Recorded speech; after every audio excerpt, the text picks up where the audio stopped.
ইব্রাহিমের জন্য বড় আগুন তৈরি করো, আজ ইব্রাহিমকে কেউ বাঁচাতে পারবে না।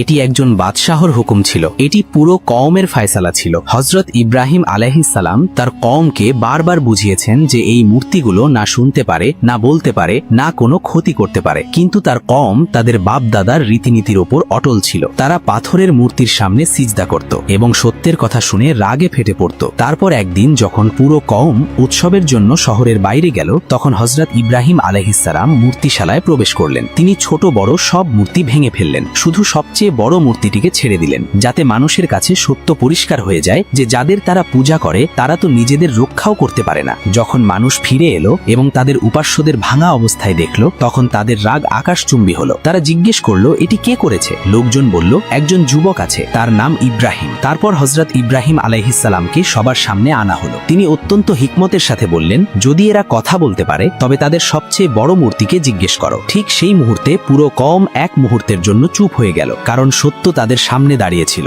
কিন্তু সত্যকে মেনে নেওয়ার পরিবর্তে তারা অহংকার ও জেদের পথ বেছে নিল। তখন তারা সিদ্ধান্ত নিল, ইব্রাহিমকে এমন সাজা দেওয়া হবে যা সবার জন্য শিক্ষণীয় হয়ে থাকবে। একটি অনেক বড় আগুন জ্বালানো হলো। তার শিখা এত উঁচু ও তীব্র ছিল যে কেউ তার কাছে যেতে পারছিল না। তাই হযরত ইব্রাহিম আলাইহিস সালামকে মানজানিকে বসানো হলো, যাতে তাকে দূর থেকে আগুনের মধ্যে নিক্ষেপ করা যায়। কিন্তু ইব্রাহিম আলাইহিস সালামের মন শুধু আল্লাহর উপর ভরসা করেছিল। তারপর আল্লাহ তাআলা আগুনকে নির্দেশ দিলেন, হে আগুন, ইব্রাহিমের জন্য শীতল ও শান্তিদায়ক হয়ে যাও। যে আগুন সবকিছু পুড়িয়ে দেওয়ার জন্য জ্বালানো হয়েছিল, সেই আগুনই আল্লাহর নবীর জন্য শান্তি ও নিরাপত্তার কারণ হয়ে গেল। আর দুনিয়া দেখে নিল যে যখন বান্দা সত্যের সাথে দাঁড়িয়ে থাকে এবং তার ভরসা শুধু আল্লাহর উপর হয়, তখন আগুনের শিখাও আল্লাহর হুকুমের সামনে মাথা নত করে।